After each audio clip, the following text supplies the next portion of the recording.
It's comes on that कि physics कैसे हम खत्म करनी है। तो पहले हम फिजिक्स से स्टार्ट करेंगे।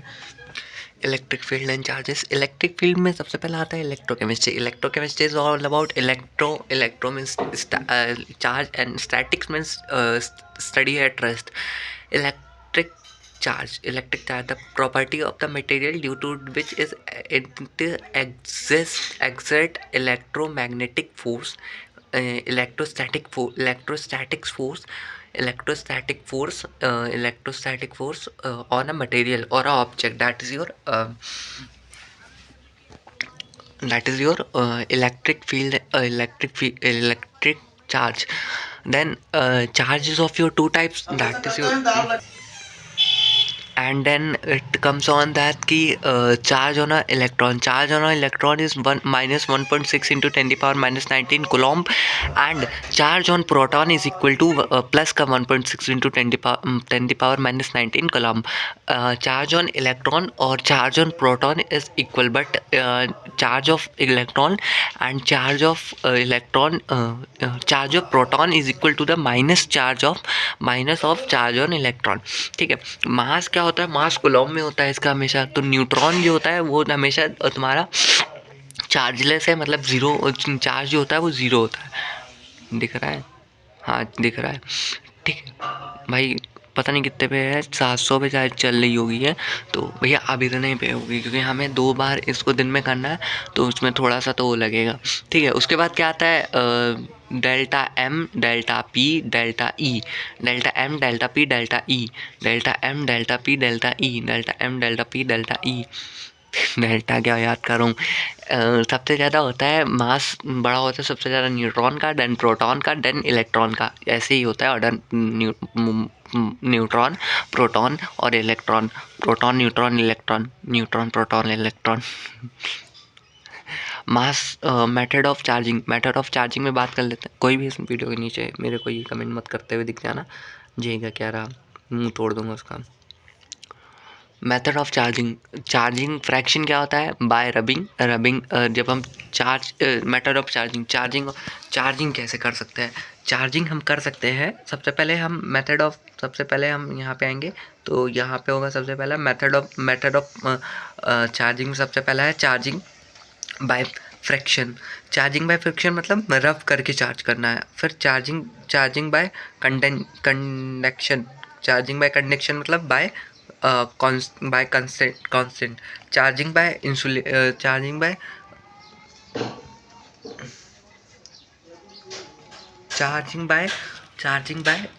इंडक्टेंस विदाउट कांस्टेंट मतलब ऐसा चार्ज। देखो कंडक्टेंस से कैसे चार्ज होता है? रब करते हैं हम, मतलब जो पॉजिटिव एक जो कंडक्टर होता है उसमें एक मेटल रॉड लेके जाते हैं और उसको जो कि पॉजिटिव इलेक्ट्रॉन के प्रोटॉन मतलब पॉजिटिव चार्ज से भरी रहती है, उसको हम टच करते हैं तो उसकी वजह से वो चार्ज हो जाता है।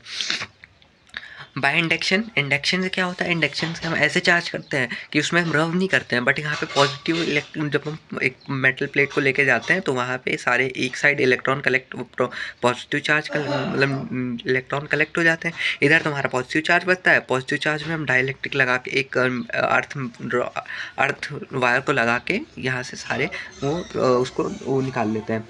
फिर प्रॉपर्टी ऑफ अ चार्ज की बात कर लेते हैं। प्रॉपर्टी ऑफ अ चार्ज, रुक जाओ जूम करने दो। प्रॉपर्टी ऑफ अ चार्ज में property of the electric charge इसमें होता है तुम्हारा एडिक्टिव चार्ज, फिर क्वांटाइजेशन ऑफ चार्ज, फिर कंजर्वेशन ऑफ चार्ज। ठीक है। उसमें सबसे पहला आता है तुम्हारा एडिक्टिव ऑफ चार्ज। इसमें क्या होता है? Charge flow in the algebraic addition because charge is a scalar quantity. ये हमेशा अलजेब्रिक एडिशन में फ्लो करता है क्योंकि ये स्केलर क्वांटिटी होती है। ठीक है। उसके बाद the net charge transfer from one body to another body is always integral multiple of the charge. The charge transfer from one body to another body is the integral multiple of the charge. ठीक है। उसके बाद आता है तुम्हारा, मेरे हिसाब से क्या कहता है, ये और ये था, ये और ये। ठीक है। फिर आता है तुम्हारा कुलॉम्स लॉ। कुलॉम्स लॉ क्या आता है, force between the two particle, force between the two charges is directly proportional, force between the two charges, force between the two charges, force between the two charges is directly proportional to the magnitude of the two charges. Force between the charges is directly proportional to the magnitude of the charges, and inversely proportional to the square of their distance between दो magnitude के charges के directly proportional होता है जो force exert हो रहा होता है उस चार्ज के ऊपर, और उनकी डायरेक्शन के स्क्वायर के इन्वर्सली प्रोपोर्शनल होता है। ठीक है, that is equal to F is equal to K Q1 Q2 by R square, Q1 Q2 by R square. उसके बाद आता है K is equal to half 1/4 pi epsilon naught 9 into 10⁻⁹ newton metre square coulomb. ये इसकी unit है, याद कर लेने पूछी जाती है। उसके बाद आता है तुम्हारा direction of dielectric constant क्या होता है, the ratio of the force between two charges in air, the ratio of the two forces, the ratio of the force between two charges in air to the force in the medium at a same distance, यही होता है तुम्हारा। That is k is equal to FO upon FM, k is equal to FO upon FM, और k is equal to EM upon E naught, ER is equal to EM upon E naught, EM is equal to E naught by E naught k, EM is equal to E naught और ER। फिर उसके बाद आता है तुम्हारा vector form of the Coulomb's law, from force on a Q1 Q2, that is your F is equal to F112 is equal to K Q1 Q2 by R square, F21 unit vector होता है, F21 K1 Q1 Q2 by R square, और F21 vector of magnitude of the F21 and F21। इसका जो आखिरी जो ये आता है वो ये आता है F21 is equal to K1 Q2 by R cube, R1 vector R2 vector, F21 is equal to K Q1 Q2 by R cube R2 vector minus R1 vector. Properties of the electric field lines, properties of electric field lines की बात कर लेते हैं।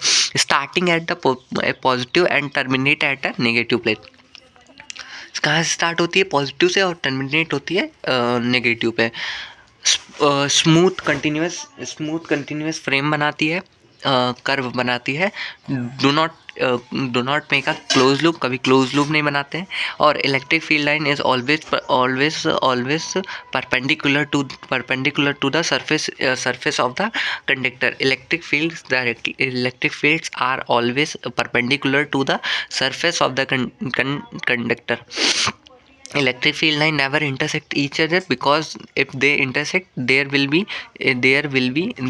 be two direction of the forces at the point of intersection, which is a positive, which means positive, that is not possible, है ना। उसके बाद आता है force on a charge Q naught in the electric field, F is equal to Q upon E is equal to F upon Q naught newton coulomb, इसकी unit होती है newton upon coulomb. अगर electric field F upon Q naught दिया गया है तो उसकी electric field N upon C होती है। इलेक्ट्रिक डाइपोल मूवमेंट की बात कर लेते हैं। The product of the magnitude of the charges and the distance between two charges. Electric dipole moment, the product of the magnitude of the charges and the distance between charges. Fp is equal to Q plus 2L, Fp is equal to Q vector L vector, दोनों ही vector हो सकते हैं। Electric field due to the point charge, electric field due to the point charge k Q upon R square, के coaxial position पे k 2p upon r cube, के equatorial position पे p upon r cube. Equatorial axial position is equal to the two equatorial position के any point kp upon r cube 1 + 3 cos² theta. R is the distance from the center of the dipole, and d r square is equal to the distance from charge. Electric flux, the number of the electric field line passing through the normal through the surface. Phi is equal to phi is equal to Ea. In the case phi is equal to integral multiple of E vector dot ds vector. Phi is equal to Ea cos theta. Phi is equal to Ea cos theta. Phi is equal to Ea. Gauss law. The net flux linked to a closer surface is equal to the 1 by epsilon naught times of the net charge present inside the surface. Phi is equal to q upon epsilon naught. Also, phi is equal to integral multiple of EDS. Using Gauss law, find the electric field due to the infinite long wire. Phi is equal to EDS. Provision of Gauss law. The Gauss law states that the net flux leaked to the closer surface equal to the 1 by epsilon naught times of the net charge present into them. Provision of the Gauss law. Phi is equal to phi integral multiple of EDS cos EDS. जैसे cos लेंगे, cos के बाद अगर हम zero रखें तो 1 हो जाता है, एंड उसके हम वहाँ पे वैल्यू खोल देंगे. ई की जगह पे हम 1/4 पाई एप्सिलॉन नॉट रख सकते हैं, और क्यों ds की जगह पे हम क्या रख सकते हैं, एरिया इंटू आर्क होता है, तो क्यों अपन r square dot 4 pi r square वो कट जाएगा. 4 पाई आर स्क्वायर से 4 पाई आर स्क्वायर कट गया, और आर स्क्वायर से आर स्क्वायर कट गया. हमारे पास क्यों by epsilon not, that is your.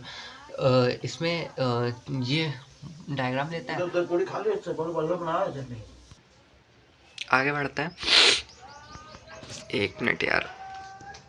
ठीक है, कहाँ पे थे हम यार? सॉरी यार, मैं थोड़ा कॉफ़ी पीने लगा था, मैंने बहुत भयंकर दर्द हो रही थी.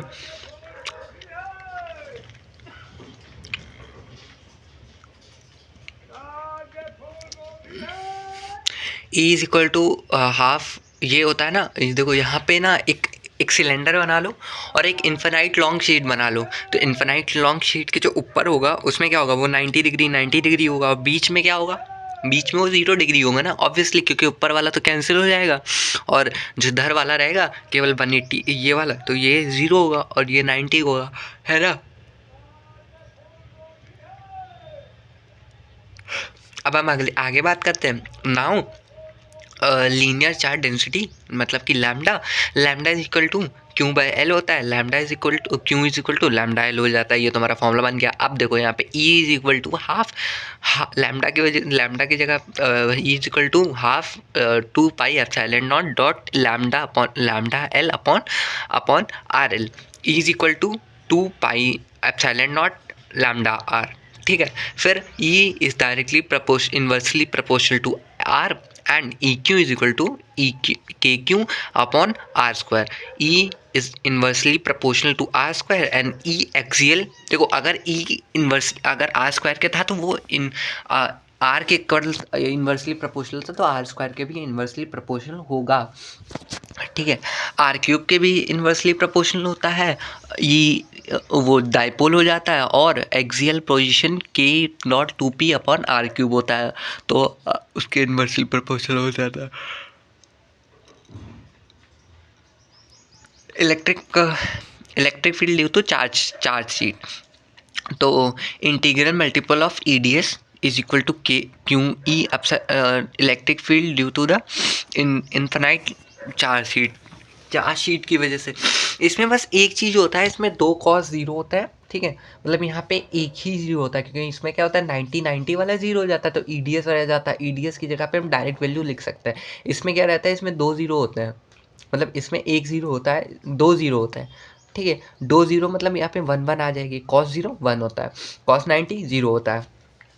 क्लियर है ना? तो बस यही होता है इसमें. ठीक है, now surface charge density. Now उसके बाद यहाँ पे लगा दोगे तुम फॉर्मूला, तो ये EDS हो गया, क्यों एप्सिलॉन नॉट EA और 2EA EA plus EA 2EA आ गया. यहाँ पे अगर हम यही फॉर्मूला तुम्हारा यहाँ पे आके बन जाता है. ठीक है, 2EA is equal to sigma A upon epsilon naught. E is equal to 5 upon 2 pi epsilon naught. Now surface charge density जैसे लगाते हैं, 5 sigma is equal to Q by A. Q is equal to two sigma A Q is equal to sigma A, sigma sigma by electric field due to the spherical shell, electric field due to the spherical shell, spherical conductor क्या होता है, charge given to the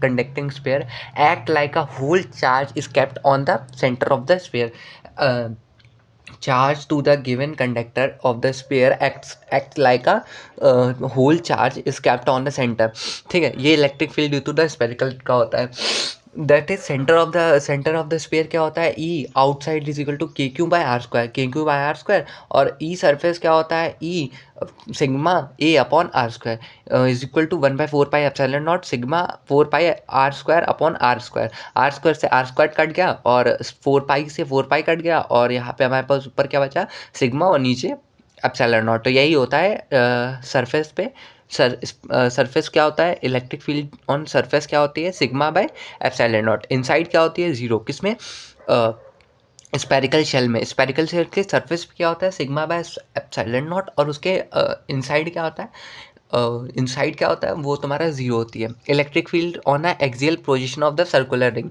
के q x r square plus a square 3/2।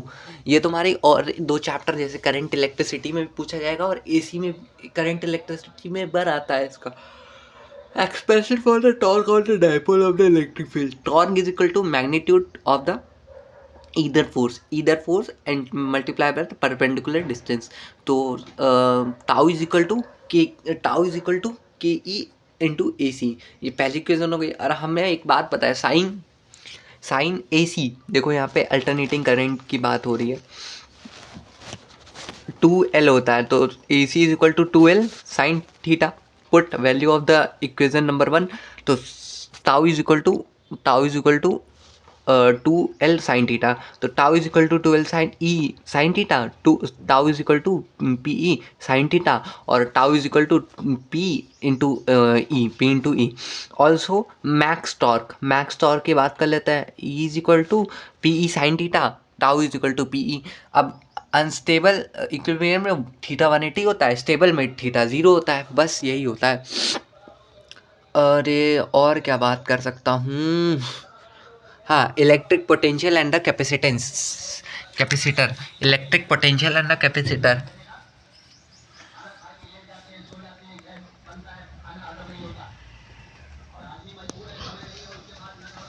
इसमें क्या होता है भाई, देखो यहाँ पे स्टार्टिंग में क्या है कि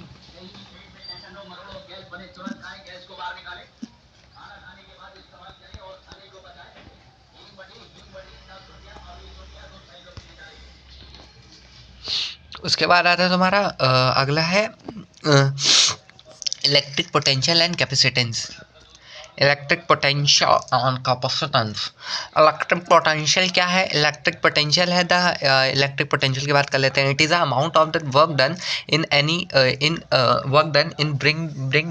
bring unit of positive charge in the infinite to the positive of the observation, positive two, मतलब एक चार्ज जैसे लेट भी ये पॉजिटिव मेटल प्लेट है, अब यहाँ से एक इन्फिनाइट पे हमने एक चार्ज रखा है, तो इस चार्ज को यहाँ से यहाँ लाने में जो हमको एनर्जी लगेगी ना, वही हमारी इलेक्ट्रिक पोटेंशियल होती है। इसका फॉर्म देखो, ये क्या होता है, it is a property of location, ये प्रॉपर्टी ऑफ लोकेशन है, that is V is equal to W infinite A upon Q naught, ठीक है। उसके बाद क्या आता है, E force E force is a conservation, it does not depends on the path. ये इलेक्ट्रिक फोर्स क्या होती है, ये तुम्हारी कंजर्वेशन फोर्स है, ये कभी भी पाथ के ऊपर डिपेंड नहीं करती है। एंड इनिशियली, एंड ये सिर्फ ये किस पे डिपेंड करती है, इनिशियल पोजीशन पे और फाइनल पोजीशन पे। V is equal to W by Q naught. Note point पे एक बात समझो कि if we have a towards electric field the potential will decrease. अगर हम इलेक्ट्रिक फील्ड की तरफ मूव करेंगे ना, इलेक्ट्रिक फील्ड की तरफ मूव करते हैं, तो हमारे पास जो होता है पोटेंशियल हमेशा डिक्रीज करता है। ये भाई बहुत मैं तुम्हें एक चीज़ बता दूं, बहुत इंपॉर्टेंट लाइन में बता रहा हूँ, ठीक है, बहुत नोट पॉइंट में लिख लेना कि if we move towards the electric field the potential will be decrease. अगर हम उसके अगेंस्ट में मूव करते हैं तो पोटेंशियल बढ़ता है। अगर हम उसकी तरफ मूव कर रहे हैं, जैसे ये तुम्हारी इलेक्ट्रिक फील्ड लाइन जा रही है, इलेक्ट्रिक फील्ड है, ये तुम्हारी इलेक्ट्रिक फील्ड लाइन जा रही है, ये ठीक है। अभी हम इधर ही मूव करें, देखो जैसे ये इलेक्ट्रिक फील्ड लाइन जा रही है, इसी की तरफ हम मूव करेंगे तो हमारी जो पोटेंशियल है वो कम ही होगी। क्यों? क्योंकि वो दोनों अपोज कर रहे होंगे ना, अपोज कर रहे होंगे। अगर उल्टी भागेंगे तो बढ़ेगी, ठीक है। 1 वोल्ट क्या होता है? 1 volt is equal to 1 joule upon 1 coulomb. Potential difference क्या होता है? Determine the direction of the flow. ये देखो direction of the flow of charge को हम डिटरमाइन के लिए से H potential to L potential, तो positive moves from the H potential. देखो पॉजिटिव यहाँ पे एच पोटेंशियल की तरफ मूव कर रहे होंगे, from H potential to H potential से एल पोटेंशियल, क्योंकि इधर नेगेटिव, और नेगेटिव क्या कर रहा होगा? एल पोटेंशियल से एच पोटेंशियल की तरफ मूव कर रहा होगा। देखो भाई दोनों पॉइंट है। Expression for the electric potential due to the point charge, expression for the point वो W is equal to K Q epsilon naught upon R, K Q naught upon R. Now electric potential क्या होता है? V is equal to W by Q not.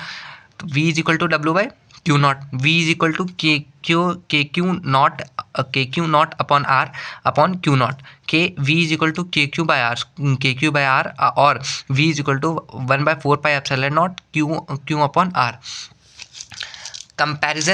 Comparison between किसके बीच में? Sorry, comparison between electric potential and electric field due to the point charge. Electric potential और electric field की comparison करने जा रहा है।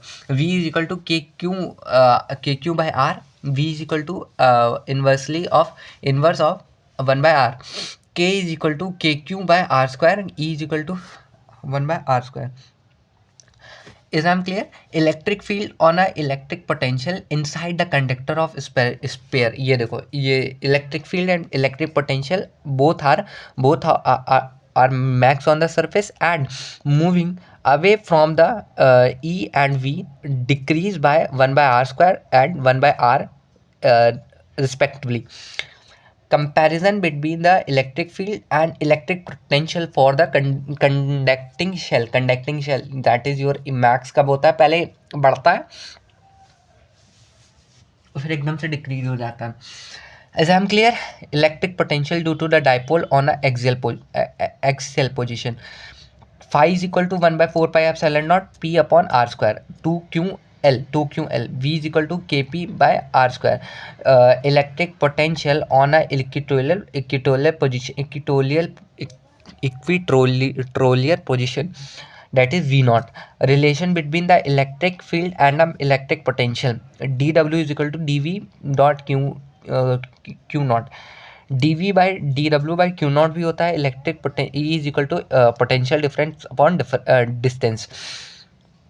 E हमेशा माइनस होता है, E is equal to dV by dx। Here minus sign shows that the potential decreases along the electric field. Electric field वही चीज़ तो सामने जो हमने वहाँ पे बोली थी, सेम वही पे है।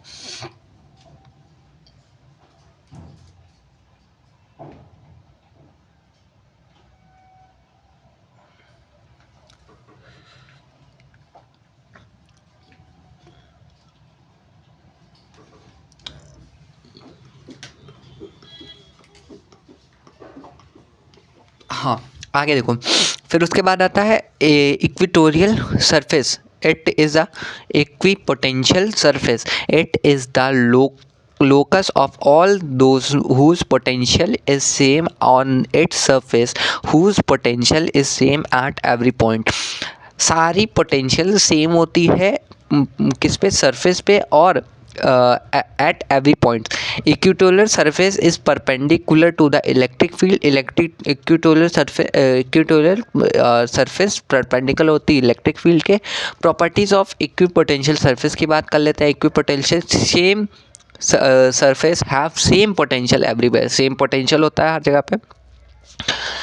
Work done is moving charges for 1 point two another point, equatorial surface is 0। 1 point से अनदर पॉइंट में जो वर्क डन लगता है हमें वो 0 होता है। It is closer in the stronger electric field and factor further it is weak field. जब क्लोज होती हैं तो इलेक्ट्रिक फील्ड स्ट्रांग होती है और जब दूर जाती हैं तो वीक हो जाते हैं। अब यही पॉइंट तुम्हें उसमें याद है, जो हमारी जो वो होती थी, क्या बोलते हैं उसको,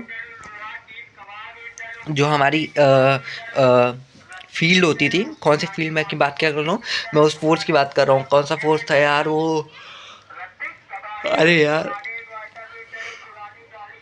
मैं भी भूल गया। अरे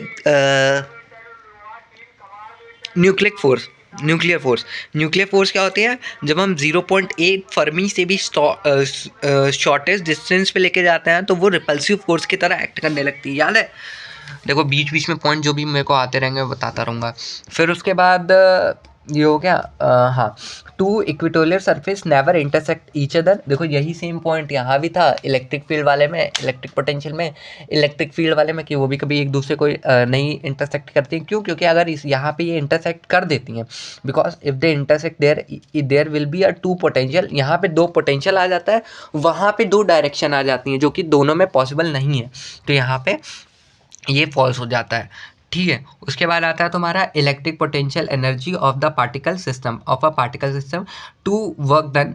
W is equal to W1 W2 W3, V is equal to W0 Q1 Q2 by R12, K Q1 Q3 by R13, K Q2 Q3 by R23 for N particle system. N particle system के लिए बात कर लेते हैं। V is equal to W K half upon I J1 और I is not equal to J, K I J for two charges. दो charges के लिए बात कर लेते हैं। W is equal to K Q1 Q2 by R, K Q1 Q2 by R square नहीं है, ठीक है, R स्क्वायर नहीं है, K Q1 Q2 by R square, ये तुम्हारा उसका फॉर्मूला था कुलॉम्स लॉ का, F is equal to K Q1 Q2 by R square, ठीक है। लेकिन उसमें क्यों कैपिटल लगता था, ठीक है, इसमें स्मॉल है।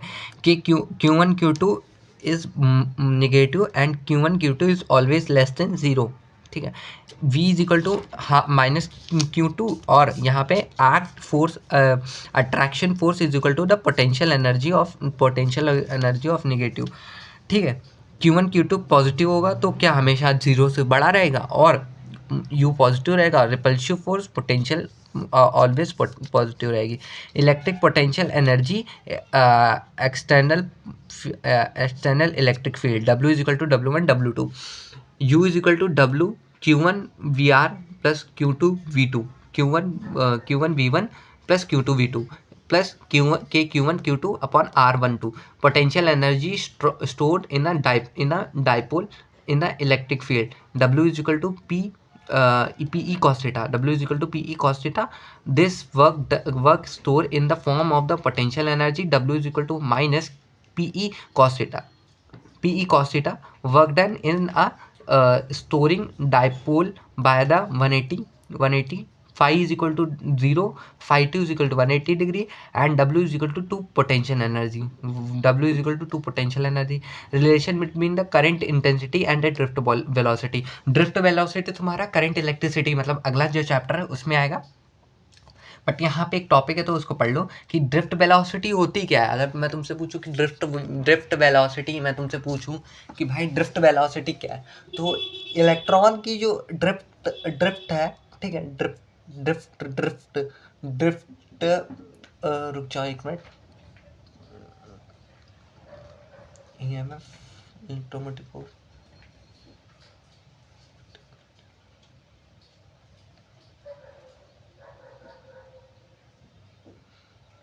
Kirchhoff law. भाई आप किरचॉफ लॉ जानते हैं कि नहीं जानते हैं?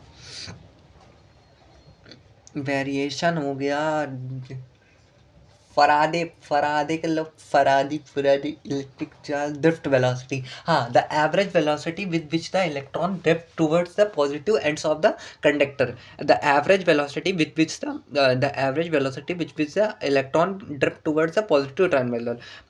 एक एवरेज वेलोसिटी की बात होती है जहाँ पे एक पॉजिटिव टर्मिनल की टुवर्ड्स जब वो इलेक्ट्रॉन ड्रिफ्ट करता है, वही तुम्हारा ड्रिफ्ट वेलोसिटी कहलाता है, समझ रहे हो। तो देखो यहाँ पे जब हम आगे पढ़ेंगे तो यहाँ पे relation between the drift velocity समझ में आ गया ना। अब करंट इलेक्ट्रिसिटी तुमको ऊपर बता ही दिया था, करंट इंटेंसिटी क्या होती है, ठीक है, N is equal to NaL, ठीक है। करंट क्या होता है, charge upon time, phi upon T, N E अब फाई नहीं sorry Q upon T, charge होता है, करंट क्या होता है, चार्ज अपॉन टाइम, ठीक है। The number of the charge flow per unit time is known as current. अब करंट क्या होता है, charge upon time, charge is equal to Q and time is equal to T, N E upon T. N E upon T के जब हम equal रखेंगे तो NaLe upon L upon VD, I is equal to NeAVD। यहाँ से ये formula आता है, ये बहुत इंपॉर्टेंट है, NeAVD वीना, जिसको हम आगे चल के बोलेंगे। करंट क्या होता है, करंट डेंसिटी क्या होती है हमारे पास, करंट डेंसिटी हमारे पास यहाँ से जो निकल के आती है वो होती है तुम्हारी J अपॉन आई है। करंट डेंसिटी भी हमारी आगे चल के यहाँ पे हम अच्छे से समझा देंगे। फिर अगला अगला अगला अगला अगला अगला हाँ, अगला आता है तुम्हारा करंट इलेक्ट्रिसिटी। करंट इलेक्ट्रिसिटी में देखो क्या है,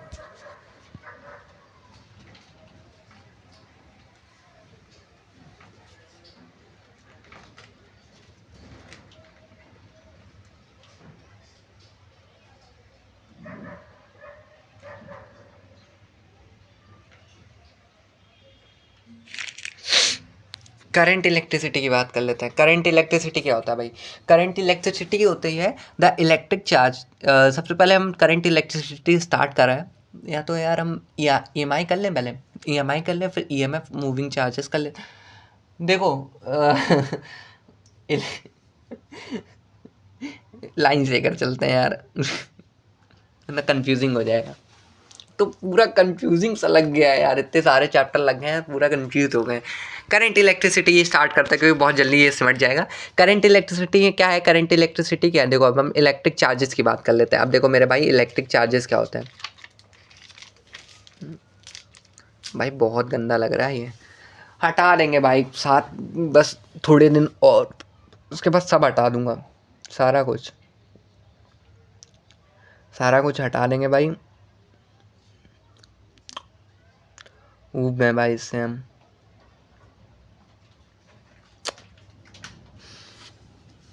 करंट इलेक्ट्रिसिटी की बात करते हैं। इलेक्ट्रिक चार्ज क्या होता है, the rate of flow of charge in a definite direction, the rate of flow of charge in a definite direction is known at your current electricity. I is equal to Q by T, जो हमने वहाँ पे पढ़ा था। Current का क्या formula होता है, the rate of flow of charge of per unit in a definite direction. I is equal to coulomb upon second, ये इसकी यूनिट होती है, that is your ampere. Coulomb upon second क्या बनाता है तुम्हारा ampere, 1 ampere is equal to 1 coulomb. the 1 ampere is equal to the is mean that the rate of the 1 coulomb current flow per second in 1 second is known as your 1 ampere, ठीक है। Metal charge carrier क्या होता है, free electrons होते हैं। Electrolytes charge क्या होता है, आयंस को कंटेन करते हो। Gases ion and free electron दोनों को कंटेन करती है। ड्रिफ्ट वेलोसिटी की बात कर लेते हैं। द एवरेज, देखो वहीं पे वो जो बात हमने वहाँ पे कही थी वही बात यहाँ पे आ चुकी है। भाई दिखेगा तुम्हें, हाँ यहाँ पे दिखेगा ना। The average velocity with which the electron drift towards the positive ends of the conductor is known as drift velocity. क्या बात है भाई, इंपॉर्टेंट पॉइंट के बाद अब इसको समझाना है। एक एवरेज वेलोसिटी लगती है एक इलेक्ट्रॉन को, जो तो उसको कि पॉजिटिव टर्म्स के एंड्स ऑफ टर्मिनल की तरफ जो ड्रिफ्ट कर पाएगी, वही तुम्हारी ड्रिफ्ट वेलोसिटी होती है, ठीक है। समझ गया। उसके बाद क्या आता है, इंपॉर्टेंट क्वेश्चंस एंड ट्रिक्स की बात कर लेते हैं। इंपॉर्टेंट क्वेश्चन क्या है, जैसे अगर हम तुमसे बोले कि एक वायर है, ठीक है, उसमें हमने उसको डबल कर दिया, मतलब 2 वायर उसमें जोड़ दी, तो उसकी जो हमारी जो वो होगी, जो न्यू रेजिस्टेंस होगी वो कितनी होगी, वो हमारी रेजिस्टेंस 2 टाइम बढ़ जाएगी। बट अगर हम तुमसे बोले कि उसको खींच के लंबा कर दिया है, स्ट्रेच करके हमने लंबा किया है, तो क्या होगी, उसकी n² टाइम बड़ी हो जाएगी। मतलब on doubling the length of the wire the resistance will be double, but on doubling the length by the stretching resistance will be 4 time, मतलब n² टाइम, ठीक है। नोट पॉइंट की बात कर लेते हैं। VI ग्राफ हमेशा रेजिस्टेंस देता है, स्लोप ज़्यादा, रेजिस्टेंस ज़्यादा, और इन कंपैरिजन ज़्यादा, ठीक है। ऑन अब देखो IV ग्राफ क्या देता है, IV ग्राफ भी हमारा रेजिस्टेंस ही दे रहा है, VI ग्राफ भी हमारा रेजिस्टेंस देता है, IV ग्राफ भी रेजिस्टेंस देता है, बट यहाँ पे स्लोप ज़्यादा तो यहाँ पे रेजिस्टेंस कम होती है, बस ये फ़र्क होता है। Slope of VI graph is directly proportional to the 1 by slope of the IV graph, so slope of VI graph is inversely proportional to the slope of IV graph. इसमें VI ग्राफ में होगा तो slope ज़्यादा resistance ज़्यादा, IV graph में slope ज़्यादा resistance कम।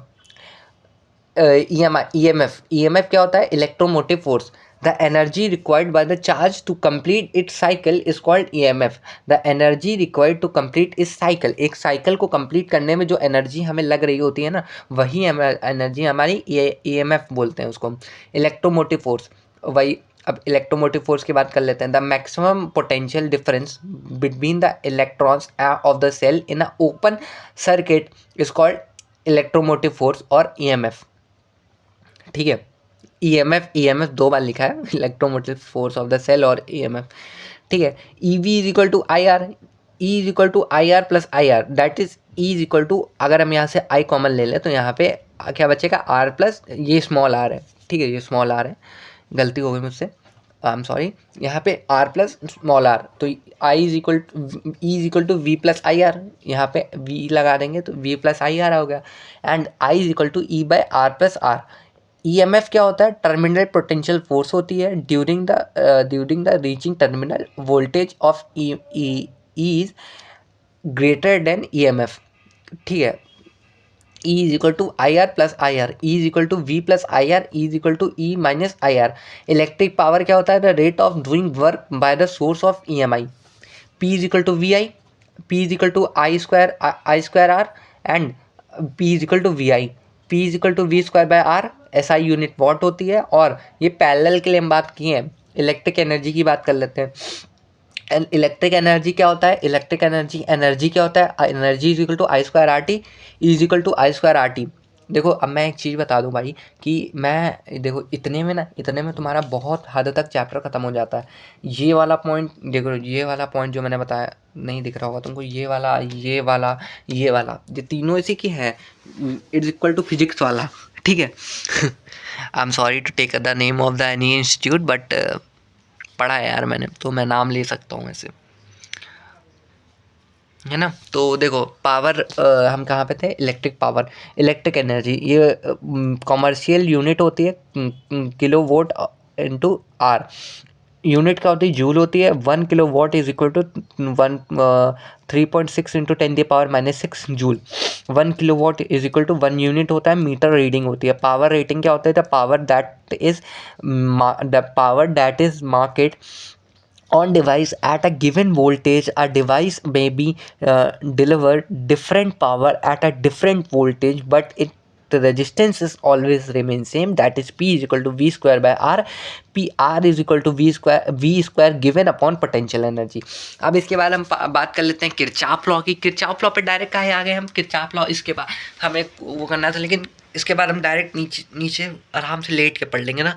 तो Kirchhoff law की बात कर लेते हैं। तो किरचॉफ लॉ हमें एक बार बताता है कि this are the two given by the Kirchhoff for the determination of the potential different and a current and a different branches of any comparative network. First law of the junction law, first law तुम्हारे Kirchhoff law का क्या था, junction law. Conservation of energy की बात हुई थी, हमारी Kirchhoff law में, that is sigma I junction is equal to 0 and I in is equal to I out. जितना करंट आएगा उतना ही करंट बाहर जाएगा।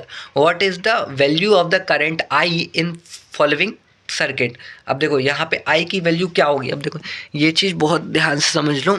क्या है कि अगर यहाँ से 3 आ रहा है और यहाँ से 4 आ रहा है, तो यहाँ पे 4 होगा, सिंपली ऐड कर देना। और फिर यहाँ पे जाएगा, अगर यहाँ 2 जा रहा है ना, और यहाँ 1.3 निकल जा रहा है, तो यहाँ पे 5 करंट जाएगा, समझ रहे हो। 3 माइनस 7 कितना होता है, 5। तो यहाँ पे 5 करंट निकल जाएगा, 2 इधर चला जाएगा, 2 इधर, 1.3 इधर चला जाएगा, ऐसे होता है। तो करंट जितना आएगा उतना ही रिलीज़ होगा, करंट कहीं भी खर्चा नहीं होता है।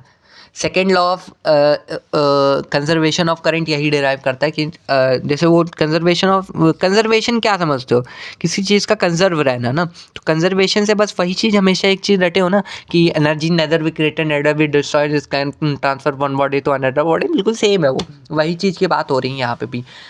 सेकेंड लॉ क्या है, based on the conservation of energy, ये क्या कंजर्वेशन ऑफ, ये किस पे बेस्ड है, कंजर्वेशन ऑफ चार्ज पे बेस्ड है कि जितना चार्ज आएगा उतना ही चार्ज जब बाहर जाएगा। लेकिन ये किस पे बेस्ड है, ये बेस्ड है तुम्हारा कंजर्वेशन ऑफ एनर्जी के ऊपर कि net voltage drop across any loop is zero. Net voltage drop होता है वो एनी लूप क्या वो जीरो होता है। Sigma V is equal to V loop is equal to V1 V2 V plus V3। while writing KVL equation we can take any loop, ये कुछ वो है, we can have any starting point, कुछ भी starting point ले सकते हो, कुछ भी कहीं से भी तुम स्टार्ट ले सकते हो। देखो जैसे ये हो गया, पहले इसमें लगाया फिर इसमें लगाया, ये हो गया तुम्हारा नोड एनालिसिस। नोड एनालिसिस में देखो ये अगर तुम्हारे यहाँ से यहाँ जा रहे हो, साइन कन्वर्जन की बात कर लेता है। यहाँ से देखो पॉजिटिव, जब हम इंडिकेशन ऑफ लूप की बात कर लेते हैं, ये रहा ये, ठीक है। यहाँ से जा रहे हो, देखो करंट भी डायरेक्शन में उसी में, तो तुम नेगेटिव लोगे, उल्टी अपोजिट डायरेक्शन में लोगे तो तुम पॉजिटिव ले लोगे। ठीक है, समझ में आ गया।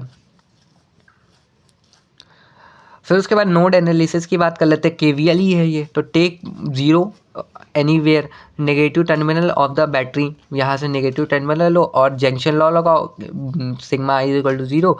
देखो इसका एक और आता है जो कि तुम्हारे बोर्ड में बहुत पूछा गया है, ठीक है, दैट इज़ योर, तुम समझ गए होगे अभी तक मैं क्या बात कर रहा हूँ, व्हिटस्टोन ब्रिज। तो व्हिटस्टोन ब्रिज ना हमने करा रखा है, ऐसा नहीं है, व्हिटस्टोन ब्रिज हमने करा रखा है उसमें, तो तुम वहाँ जाके मतलब जो व्हिटस्टोन ब्रिज अगर तुम बोलोगे तो देखो आज से ही हम लोग एक, मतलब आज से तो नहीं, आज से कल से हम एक नई क्लास स्टार्ट करने वाले हैं। उसमें क्या होगा ना, मैं तुमको बता दूं भाई, उसमें क्या करेंगे अपन, उसमें सिर्फ मेन वो देख लेंगे कि अच्छा इस चैप्टर से ये आएगा, उस चैप्टर से ये आएगा, फलाना ढिमकाना फलाना, जल्दी जल्दी हम सारे चैप्टर्स का देख लेंगे। उससे क्या होगा, केमिस्ट्री मैथमेटिक्स में भी बहुत कुछ बाकी है यार। भाई जी का क्या रहा, अभी तुम ये पूछोगे भाई, नहीं हुआ, मतलब नहीं हुआ क्या, अभी तो रिजल्ट नहीं आया है, लेकिन हाँ फिर भी जितना चाहते थे उतना नहीं आया। बहुत हद तक मैं झूठ नहीं बोल रहा हूँ, कट ऑफ नहीं क्लियर हुई है मेरी।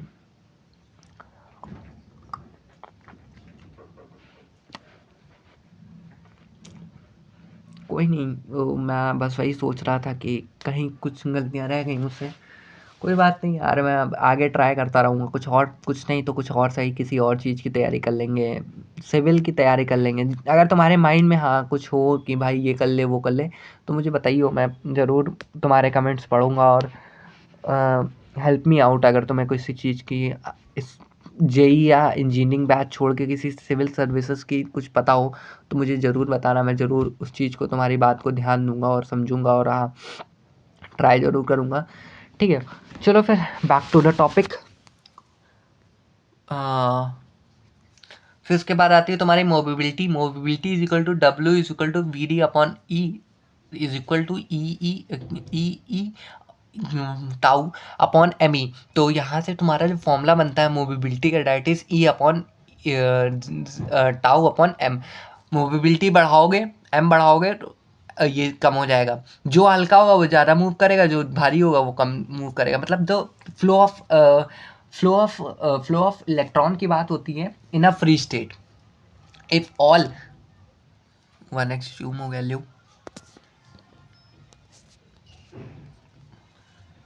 If all electron have a drift velocity, अगर सारे इलेक्ट्रॉन ड्रिफ्ट वेलोसिटी कंटेन करते हैं तो करंट इन द कंडक्टर क्या होगा, I is equal to NEAVD VENA, है ना, I is equal to NEAE upon M tau, I is equal to NE square AE upon tau M, I is equal to NE square AE upon M V upon L, E is equal to V upon L, R is equal to ML NE square tau A, MENE square tau, that is your R rho upon L is equal to length of conductor, A is area of cross section, rho is equal to resistance, M upon NE square by tau, m mass of electron, e charge on electron, and resistance independent होती है length के and area के।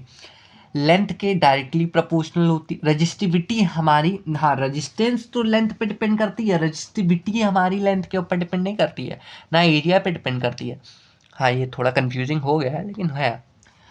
Resistance की बात कर लेते हैं। Resistance तुम्हारी लेंथ के डायरेक्टली प्रोपोर्शनल, एरिया के inversely proportional, nature of material के डायरेक्टली प्रोपोर्शनल, टेम्परेचर के directly proportional, nature of material के डायरेक्टली प्रोपोर्शनल, टेम्परेचर के भी directly proportional. If we increase temperature collision बढ़ते हैं, रेट बढ़ती है, रेट पे क्या इफेक्ट पड़ता है, और टाउ जो होता है that is your relaxation time, वो बढ़ जाता है, रो बढ़ जाती है, रजिस्टिविटी बढ़ जाती है, और रजिस्टेंस भी बढ़ती है अगर हम टेम्परेचर बढ़ा देते हैं तो।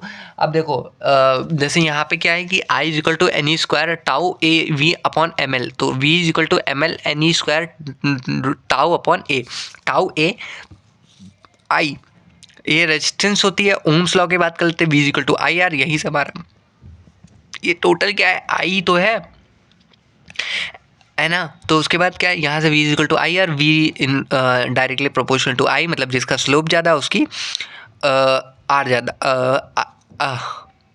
I ज़्यादा, ठीक है, जिसका V ज़्यादा उसका I ज़्यादा, यहाँ पे हो गया। फिर rho is inversely proportional to 1/n tau. n क्या है, carrier density,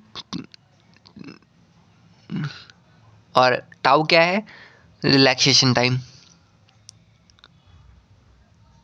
collision time, rate, rho, ये सब हो गया। R is equal to M L N E square tau A, dependency की बात कर लेते हैं।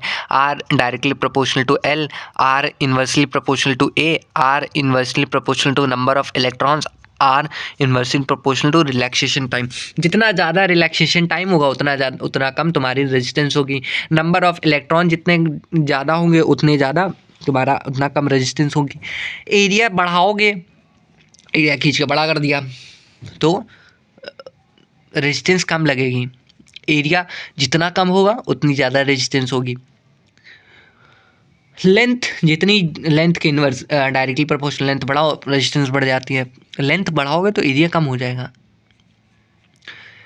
कंडक्टर की बात कर लेते हैं, तो कंडक्टर में देखो इसमें दो टाइप होते हैं। कंडक्टर की बात कर लेते हैं, टेम्परेचर बढ़ाते हैं तो कोलिजन बढ़ जाता है, रिलैक्सेशन टाइम कम हो जाता है, और R भी बढ़ता है, रेजिस्टिविटी बढ़ता है। R F is equal to R naught 1 plus rho delta T, resistivity at 0, thermal coefficient R and alpha is equal to,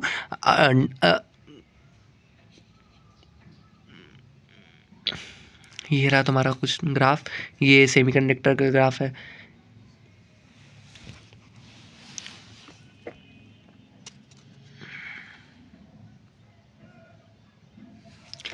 variation of ohm with temperature. Constant temperature में क्या होता है, ओमिक रेजिस्टेंस क्या होता है, ये देखो तुम्हारा स्लोप हो गया, एरिया हो गया, ठीक है। उसके बाद क्या, ओमिक रेजिस्टेंस क्या होता है, फ्लो ऑफ ओम्स लॉ, ठीक है। V is equal V upon I, straight line बनाता है। नॉन ओमिक में क्या होता है, does not obey the Ohm's law, ठीक है। आइसोटोपिक क्या होता है, equal in all the direction, और सारी डायरेक्शन में इक्वल होता है। Rho is equal to constant होते हैं, और R is rho L upon A क्या है, perpendicular area force by current, L क्या है, length travel by the conductor, और R1 is equal to rho B L H, ठीक है। R2 क्या होता है, rho L B H, R3 क्या होता है, L B H by L B, for anisotropic rho very integral. Current density की बात कर लेते हैं। Charge flowing perpendicular area to an area, J is equal to I upon A, J is equal to A upon I. Scalar quantity होती है, dot product निकाल सकते हो, ये रहा तुम्हारा डॉट प्रोडक्ट का तरीका। J टोटल करंट क्या होता है, ये रहा तुम्हारे कुछ, ये देखो इंपॉर्टेंट पॉइंट की बात कर लेते हैं। Current does not get a charge, I is same along the wire, current density, electric field strength, drift velocity and inversely proportional to the area, hence I1 है। ये सारे वही पॉइंट लिखे हुए हैं। एरिया बढ़ाओगे VD कम हो जाएगा, VD is inversely proportional to area, और वही स्ट्रेच वाला कंडीशन लिखा है, ठीक है। इतना हो गया।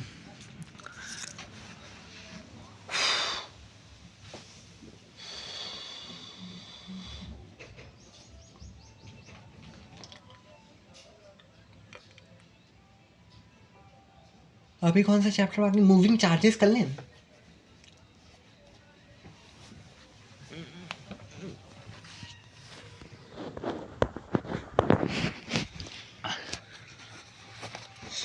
देखो इधर वाले चैप्टर इजी हैं, इतनी ज़्यादा डेफिनेशंस नहीं है, इतना ज़्यादा बड़ा चैप्टर नहीं है, इजी इजी चैप्टर, बट वो वाले चैप्टर थोड़े बड़े हैं। बड़े हैं, देखो जेन्युइन बड़े हैं। फराडे लॉ और ये है, ठीक है, हो जाएगा 10 मिनट में मेरे हिसाब से।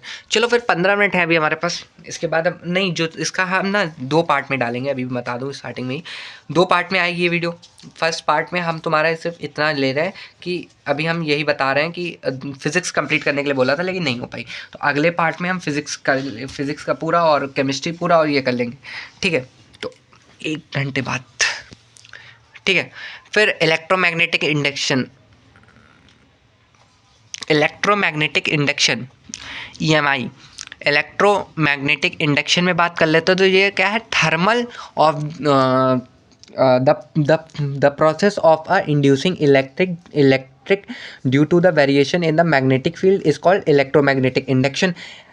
Variation in the magnetic field is called electromagnetic induction. Motional EMF क्या होता है, एट इक्विलिब्रियम होता है when the conductor is moved in the magnetic field, then due to the charge in a magnetic flux, EMI is induced across its ends. This EMF is called motional EMF. Motional EMF क्या होता है, in the magnetic field then when the conductor move in the magnetic field, जब conductor magnetic field के around move करने लगता है, then due to the charge in the flux EMF is induced, EMF induce करता है उसके and पे होता है, that is motional EMF, and E is equal to VLB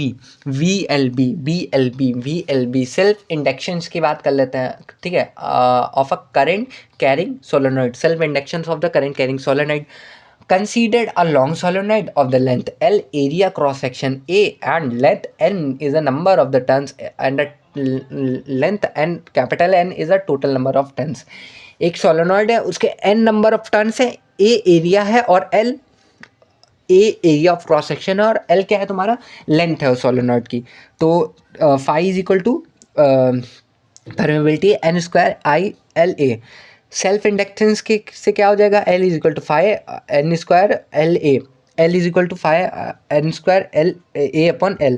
L is inversely proportional to L। Self inductance length के inversely proportional होती है, self inductance length के इन्वर्सली प्रोपोर्शनल होती है, बहुत इंपॉर्टेंट पॉइंट है ये।